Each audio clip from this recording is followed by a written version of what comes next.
कि बिहार में अब के प्रधानमंत्री के जो सुगबुगाहट बा और नरेंद्र मोदी के खिलाफ जो चेहरा दिखावे की कोशिश कल जाता वो बिहार से हो सकेला, एकरा से रुआ इनकार ना कर सके।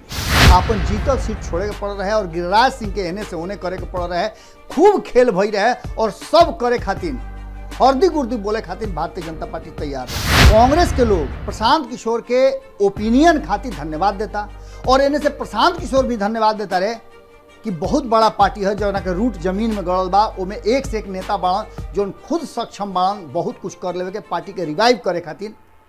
इस सब बात इशारा कर रहा बा कि भीतर खाना में कुछ ना कुछ तो जरूर चल रहा बा।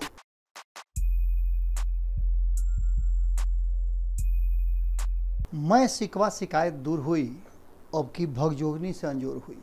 मैं शिकवा शिकायत दूर हुई अब की भगजोगनी से अंजोर हुई। मनसौदा बनावे में लागल बाड़े मजदूर, मनसौदा बनावे में लागल बाड़े मजदूर अब के दुश्मन से दुश्मन के गठजोड़ हुई। गोड़ लागत नहीं हेरा से अभिनंदन बरुआ के अपना कार्यक्रम जना के नाम है कूटा ठोक के एगो और सप्ताह के पहला दिन रुआ के सामने हाजिर बनी और बिहार के राजनीति से वो अनछुआ पहलू लेकर के आयल बनी जना के लेकर के लगातार हम चर्चा करते रही और उस समय आ गई बा जब ओकरा पर रुआ लोग से विचार लेला के बाद अब ये कहल जा सकला कि बिहार से एक बड़ा राजनीतिक बदलाव के शुरुआत होके जा रहा बा। यही चलते आज के विषय पर अगर गंभीरता से विचार करी तो नीतीश के तीर तेजस्वी के वार, नीतीश के तीर तेजस्वी के वार बाजी पलटे वाली सेना हो गई तैयार। अब ये कैसे हो गई, का एमे हो गई, एमे से बहुत सारा चीज रुआ लोग के समय समय पर अलग अलग खबर के माध्यम से रुआ लोग तक पहुंचल हुई। लेकिन ये सब के बाद जो मुख्य खबर बा ओकरा में कई गो ऐसा चीज नजर आई हुई और वो लोग से हम बतौले रही भारत लाइव पर। एक पहले खूटा ठोक पर वो लोग से कई तरह के बात बतौले बानी कि देखी जब रुआ पानी में जाइले और पानी नाक से ऊपर हो जाला, उजबुझाए लगिले तो हाथ पैर मारी लेनू, मैंने डूबता के तिनका के सहारा ये बात कहल जाला। बिहार के राजनीति में रुआ देखा था नहीं कि 2020 से लगातार नीतीश कुमार जी जौना तरीका से जौना पेच में फंस के सरकार चला रहा बड़े ई रउओ से छुपल नहीं है। और नीतीश कुमार जी खुद ये बात के कई हाली कह चुकल बड़े कि हम सरकार बनावल ना चाहत रही, जिम्मेवारी लिहल ना चाहत रही, लेकिन भारतीय जनता पार्टी हमरा के दे दिलस। हालांकि आधा सोच बा, आधा सोची बा कि नीतीश कुमार जी मुख्यमंत्री के कुर्सी छोड़े के तैयार ना रहन और यह कारण रहे कि रुआ लोग से कई हाली माने अब तक हमरे याद नहीं कि हम कई हाली रुआ लोग से कह चुकल बानी कि नीतीश कुमार जी पहले ही हरदी गुर्दी बोलवा ले रहन।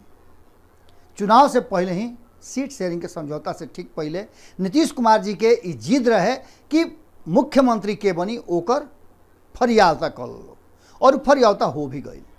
लेकिन एक खाली फिर से जौन चक्रव्यूह रचा रहल बा और नीतीश कुमार जी जितना घुटन महसूस करता रहे वो बात के लेकर के अब भले वो चेहरा से मत प्रकट करस, लेकिन उनका पार्टी के नेता जौन बयान दे रहल बाड़े, रुआ एगो बात समझी ना कि रुआ घर के मालिक बानी, एगो दूगो रुआ घर में आबाटी लोग हो सकेला, लेकिन सौंसे घर आबाटी तो ना हो सकेला। यहाँ जौन स्थिति बा वो स्थिति खाली आबाटी लोग से जुड़ल बुड़ुए। दोनों खेमा के देख ली कि इतना कंट्रोल के बावजूद लगातार लोग बयान दे रहल बा और बयान से बहुत कुछ निकल के सामने आ रहल बा। एकरा में इतना सारा बात बा जना के लेकर के एक दूसरा के प्रति कटुता साफ नजर आता, विद्रोह भी साफ नजर आता और उजबुझाहट में हाथ पैर मारे वाला नीतीश कुमार जी आगे के रणनीति का बताई हैं ओकर शुरुआते में रुआ लोग के बता दे रही कि नीतीश कुमार जी के तीर अब दिशा मोड़ दिले बा और तीर जब हाथ में आ जाए और ललटेन साथ होके तो रुआ समझ सकेले कि अनहरियों में माने भगजोगनी लेखा अंजोर कह के आई हमला छापामार युद्ध शुरू हो सकेला। और एक तैयारी रुआ देख रहा बानी। 4-5 साल के अंदर में नीतीश कुमार जी और तेजस्वी यादव के बीच में जो संबंध रहल बा, इस संबंध के उसे छिपल नहीं है। 2017 में नीतीश कुमार जी जब अलग भइले महागठबंधन से तो ओकरा बाद रुआ याद बढ़ुए कि कभी नीतीश कुमार जी और तेजस्वी यादव एक दूसरा के घरे गई लोकस, एक दूसरा के कार्यक्रम में गई लोकस, या एक दूसरा से बातचीत अलग हट के कैले होखे लो।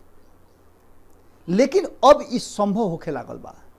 और वो लोग से याद हुई कि बहुत पहले से हम बात कहता होता नहीं कि भारतीय जनता पार्टी के कब्जा में अपना अंकुश में रखे खातिर और खूंटा गाड़ करके ओकरा में बांध के नाथ लगा देवे के खातिर नीतीश कुमार जी हमेशा लालू प्रसाद, राष्ट्रीय जनता दल के प्रयोग कैले बाड़े। और एक खाली फिर से उनका ये शस्त्र याद आ गई।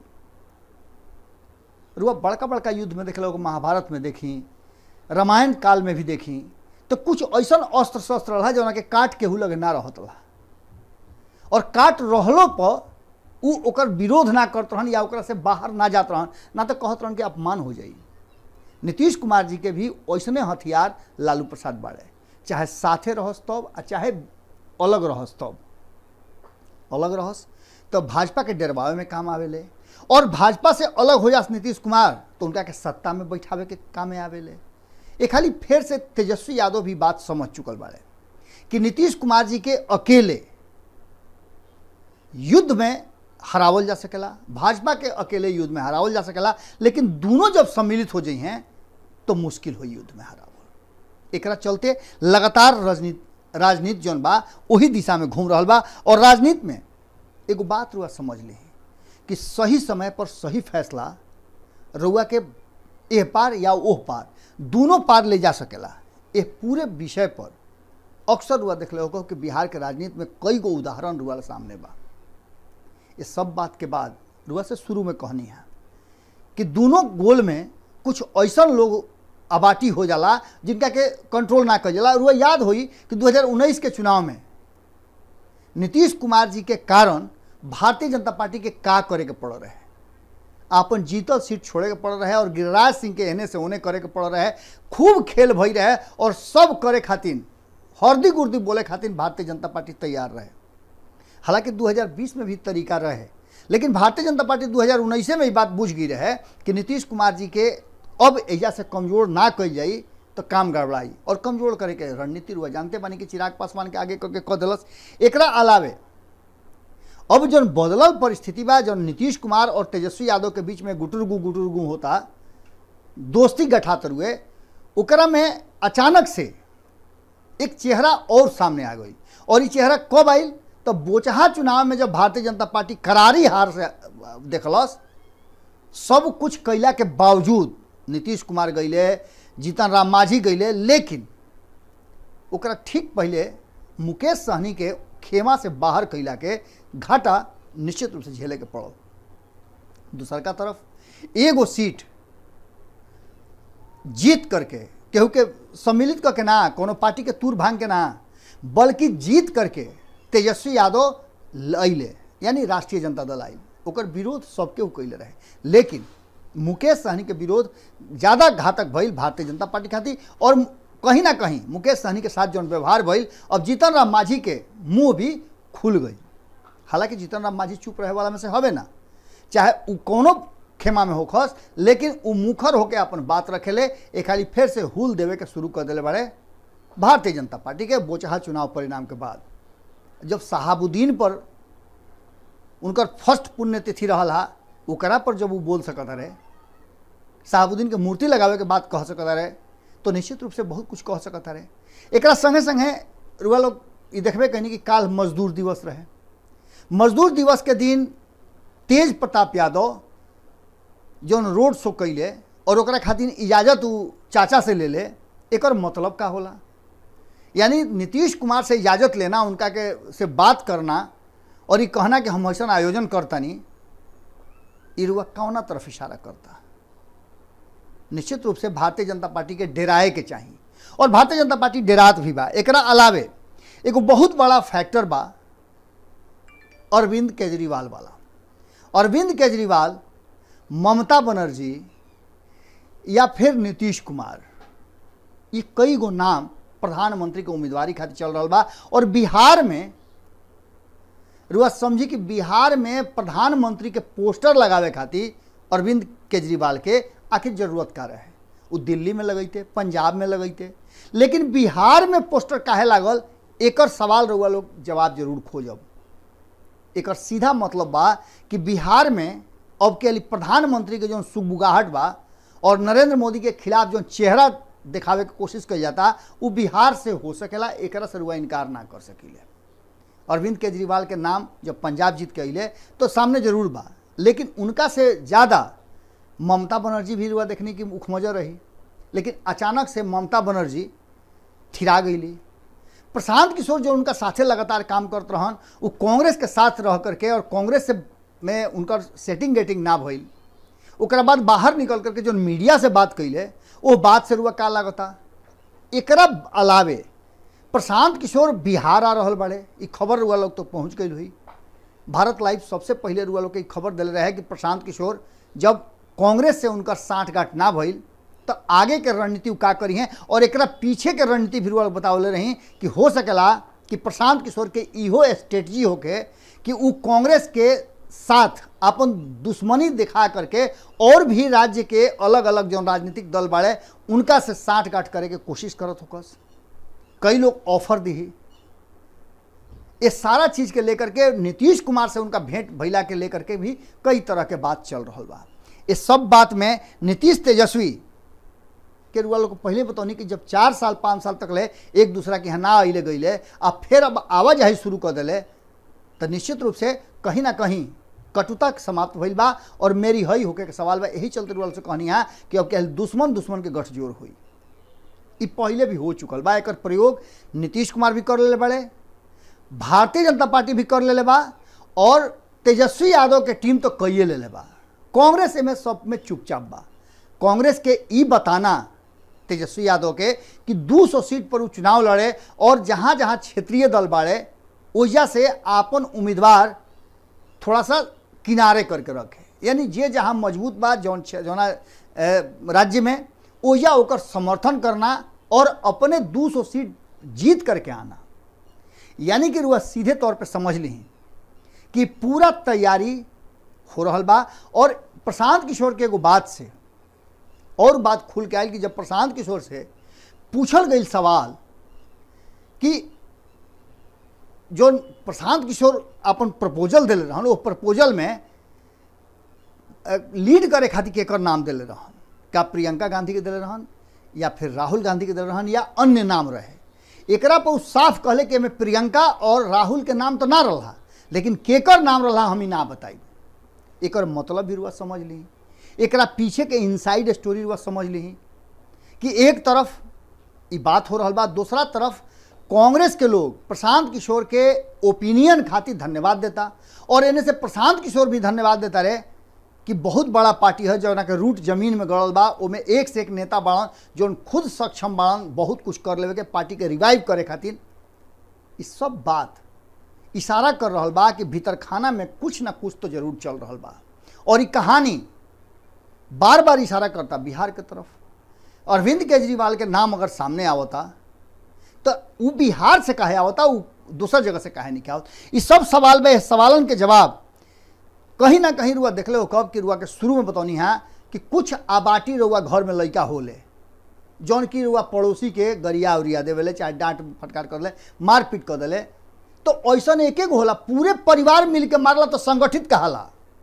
यानी कि मालिक के मर्जी रहा, मालिक के मर्जी के खिलाफ ना भइला, माने सहमति मालिक के भी रहा कि मारा मारी भइल। तो ओसे ही भारतीय जनता पार्टी और नीतीश कुमार के जदयू दोनों संगठित तौर पे हमला कर रहा बा। अब तो सीधा तौर पे नीतीश कुमार 25 तक ले मुख्यमंत्री बाड़े ई कहे खातिर भारतीय जनता पार्टी के मजबूर कर दिहल गई बा। नीतीश कुमार में क्षमता बा, ई बात बराबर भारतीय जनता पार्टी से हरदी गुर्दी बोलवाल जाता और कहीं ना कहीं जनता दल यूनाइटेड के नेता बहुत कुछ कहानी कह रहा बाड़े। एकरा बीच में एगो और कहानी बा कि अचानक से रुआ देखले हो कब कि 2-3 दिन के अंदर में जो मेल जोल भइल हा बढ़ल हा तेजस्वी यादव के नीतीश कुमार से, नीतीश कुमार के जीतन राम मांझी से, जीतन राम मांझी के मुकेश सहनी से, मुकेश सहनी के चिराग पासवान से, इस सारा गठजोड़ गठबंधन कहीं ना कहीं इशारा कर रहा बा। और एक साथे जदयू के भीतर अध्यक्ष पद के लेकर के फिर से होड़ उठना कि कमान केकरा हाथ में दियाई। ये बात के लेकर के भी चर्चा जबरदस्त चल रहा। और सबसे बड़ा चर्चा ये बा कि भारतीय जनता पार्टी के जितना भी एजेंडा बा, चाहे हिंदुत्व वाला होके, राष्ट्रवाद वाला होके, या फिर लाउड स्पीकर और मदरसा वाला होके, भारतीय जनता पार्टी एकरा पर ताबड़तोड़ हमला कर रहा बा, ताबड़तोड़ सब के उठा रहा बा। एकरा अलावे शिक्षा नीति पर लेकर भी जो स्थिति बा तो लोग के पता बा कि केंद्र कुछ और चाह रहा बा, नरेंद्र मोदी के सरकार कुछ और चाह रहा बा और बिहार के सरकार माने खातिर तैयार नहीं है। एकरा अलावे कानून के लेकर के भी, कानून पर जौन बहस रहे पूरे विषय पर, जौन दिल्ली में मीटिंग रहे, प्रधानमंत्री नरेंद्र मोदी बोलौले रहन, उनका बोलहटा देला के बादो नीतीश कुमार ना गईले। एकरो विषय में रुआ सोच सकीले कि आखिर ऐसा काहे भइल जो नीतीश कुमार चाहत रहन कि अमित शाह के से मुलाकात के बाद जौन बात ना बन पावल उ जा करके नरेंद्र मोदी से बनावे की कोशिश करस, लेकिन इहो ना भइल। ये सब बात में एक बात तो पक्का नजर आवता कि कहीं ना कहीं नीतीश कुमार अलग दिशा में कुछ ना कुछ सोच रहा बाड़े और वक्त कब आई बस एकर इंतजार होता है। शुरू में रुआ लोग कहनी है कि सही वक्त पर सही फैसला रुआ के अर्श से फर्श पर और फर्श से अर्श पर पहुंचा सकेला। लगातार एक बात याद करब सब है, जो प्रशांत किशोर मीडिया से बातचीत के दौरान कहले हा कि 2000 से पहले नरेंद्र मोदी के जानत रहे। आज के नरेंद्र मोदी और 2000 के नरेंद्र मोदी में ये 20 साल में जो घटनाक्रम बदलल बा, ये बहुत कुछ कहानी कहता। उनका सीधे तौर पे कहना रहा कि के जानत रहे कि प्रधानमंत्री चंद्रशेखर बन जी हैं, बीपी सिंह बन जी हैं, IK गुजराल बन जी हैं, HP देवगौड़ा बन जी हैं। सारा बात के कहीं ना कहीं वो हिगरा के कह दिले बड़े। और एकर मतलब सीधा बा कि कभी भी प्रधानमंत्री के उम्मीदवारी और दावेदारी खातिर चेहरा सामने आ सकेला। और बिहार में नीतीश कुमार के तीर जैसे ही तेजस्वी के हाथ में आकर के वार करे के शुरू कर दिलस, एकर मतलब बा कि खेल भीतर खाना में बहुत खो रहा बा। अब आवे वाला समय में एक चीज़ देखे वाला हुई कि पूरे विषय के कौना तरीका से हैंडल करता ये पूरा जौन नया कुनबा बा। एकरा में नया गठजोड़ भी नजर आवता, नया प्रयोग भी नजर आवता और इस देश में बदलाव के बयार भी नजर आवता। आज के खूंटा ठोक में रुआ लोग के एजे छोड़ के जाइब हम ए उम्मीद के साथ कि रुआ लोग के पूरे विश्लेषण के देखला के बाद जरूर अपन विचार रखो। लगातार रुआ लोग विचार देता नहीं।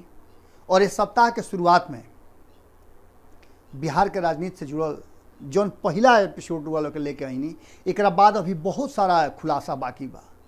कारण कि लगातार बिहार और देश के नेता लोग से बातचीत हो रहा बा। रुआ लोग को पता बा कि हम गुरुग्राम में बानी, मेदांता में इलाज हमार चल रहा बा। ए बीच में 1-2 दिन रुआ लोग से दूरी भी बनी, कारण कि एंजियोग्राफी वगैरह करावे खातिर हमरा डॉक्टर से समय मिलल बा। तो इस सब के बीच में बिहार के राजनीति पर हमार नज़र पूरी तरह से बा और रुआ लोग से जुड़ल रहे के प्रयास हमार लगातार जारी रही। बस यही आज तक फिर कल मिले के वादा के संगे गोड़ लागत है।